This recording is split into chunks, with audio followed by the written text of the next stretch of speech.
Hey, good morning, everybody. Um, I wanted to show something that I think might help while debugging or while playing with JavaScript to make less mistakes or to actually see what's happening in real time. So the things you need are if you go to the extensions in Marketplace and you type Quokka.js. The first two extensions you're getting, the Quokka.js and the Quokka status bar buttons, if you just install those two, you can start to use Quokka. And there's two ways to do it. Right here at the bottom, you can see these two queues, the three queues actually: stop Quokka for all files, stop Quokka for current file, or start Quokka for a current file. So you could also do your Shift Command P to type commands and do Quokka, and then you can see all the commands you have. Right. So you might wonder what the hell is Quokka, and so I started a new exercise here in the array section, but it doesn't matter where I am right now. I just took this to yeah, start showing. So when I activate Quokka, either with the status bar or by doing it in the top, you can start seeing these green squares come next to your code. And so the fun thing about Quokka is it makes a server. I think it's a little bit the same as the server B code provided. I forgot the name they gave it, but it just basically helps you live debug your JavaScript.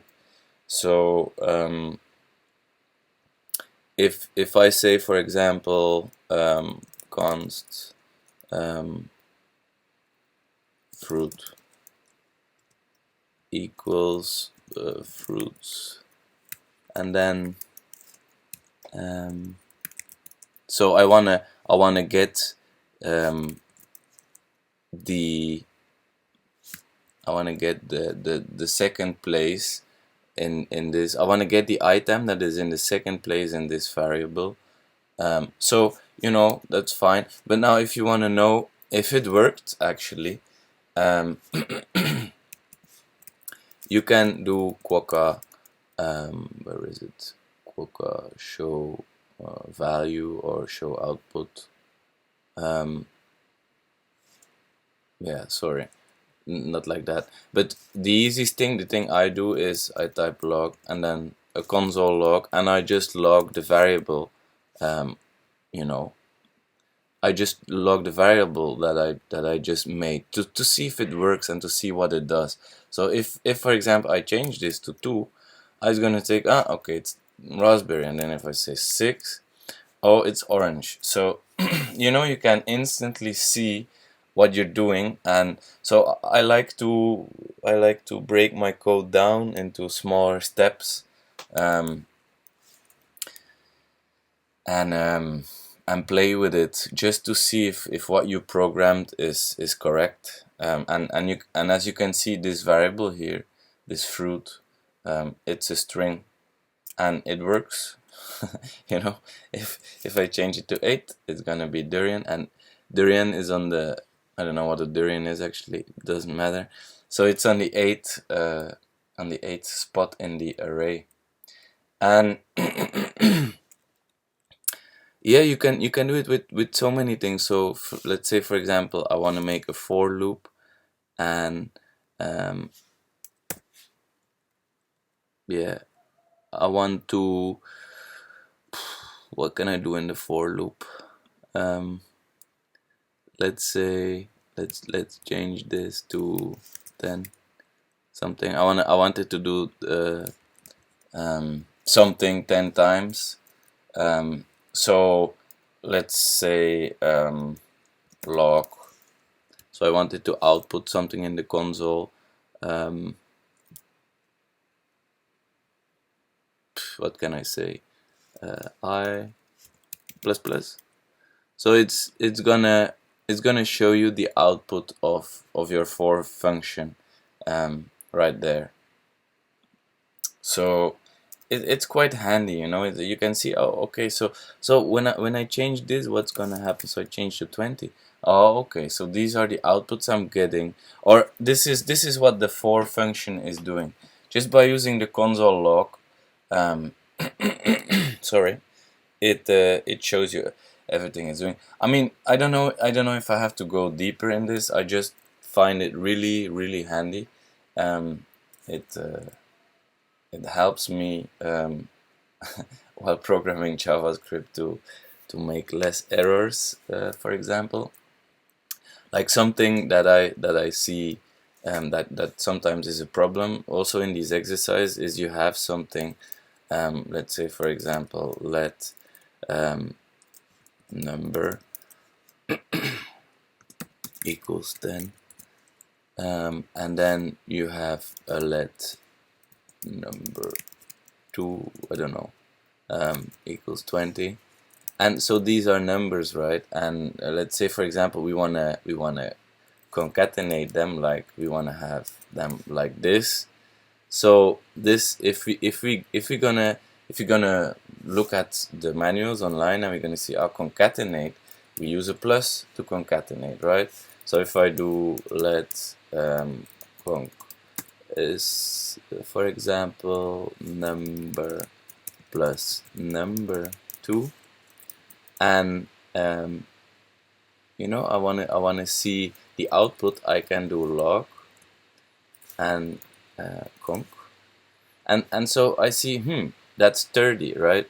Because it's actually a number that we're playing with, and we want it to be a string. So then I could maybe, so in this way you can see, okay, this is what's happening, because sometimes that gives an error, right? You want to do something on a string, but it's actually a number, or the other way around. So if I just what is it again? Number pen to string, right? Like that, and number 2 pen to string. So what does it do then? Okay. So now you see we get the desired result. It's 1020 that it's outputting, rather than the 30, because it was calculating 10 plus 20 is 30, and now it's doing string 10 plus string 20 is actually 1020. So it's concatenating these things. But it's handy if you write your code like this. Sometimes it's a bit tricky because, say for example, you wanna get something. Let input. You wanna get something from your HTML, so you do document query selector. It's the same as get as what many are using. The punt query selector is just something to select a query, so you can put everything inside. You can put class inside or IDs. But let's say I wanna, what is this? Fruits class action. Yeah, I'm just gonna make something. So I do p class test, and inside I'm gonna type 2015 year, something like that. So now when I do both test, you want to test if you actually if your query selector works. So I do log and I do input, and you see, so there's like, I probably did something wrong. Oh no, I did not. I want to get the text. What is it? Text content. Yeah, so I want to get the text content rather than just select the whole element. And you can see, so if you do it like this, you see, oh wow, it's giving me a lot of where can you see this log? Actually, you can watch and you can see, wow, it's giving me all of this. It's giving me all of this. This is not what I want. Why is it giving me so many? So I'll just see. Okay, yeah, I wanna have the text content. So boom, here you go. I'll put the text content in, and it shows you 2015 year. So if I want to work with some input from my HTML, I can just uh, I can just change it here, and it's going to change it instantly here. So that's a way to work with Quokka. You can simplify your life, I think. You just need to put your code in little steps, because like sometimes you call a function, or you create a function, for example, function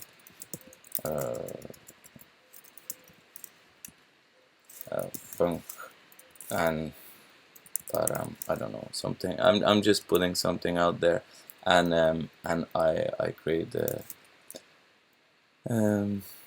yeah, whatever. It doesn't really matter. The thing I'm trying to say, if you create a function and you do log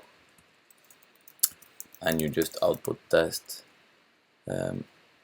it's not gonna it's not working, right? You see it right here, it's gray at the side, and it's because we never called this function yet. So when I return console log test, so because I want, when this function is executed, I want it to push out this value, actually this console log test. And so what you're gonna see if I initiate the function, so if I call the function func and I just call it like that, then you see Quokka is working because I called the function, right? And so if I wanna store this output, so it's outputting test, so I'm calling the function, so I wanna put that output in a variable, for example.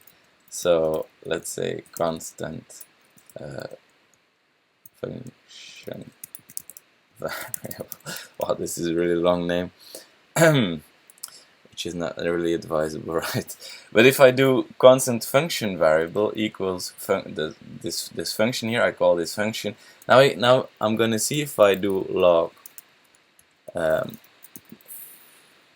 function variable. Yeah, what did I do? Did I type something wrong? Oh yeah, it's because I cannot put a console log uh, in a variable, so I have to do something else. Let's say let output equals test. So mm,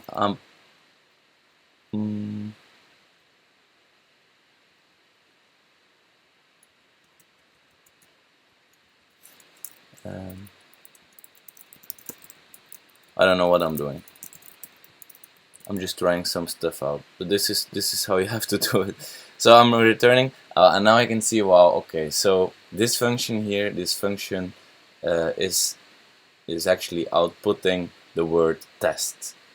So when I put the function, when I put that in a variable here, in function variable, it's actually being saved in the variable. So it's a really easy way to go about it. So, but I've been rambling on for too long. I didn't want to make this movie too long. I just wanted to share it with you guys, and I hope it helps. Have fun.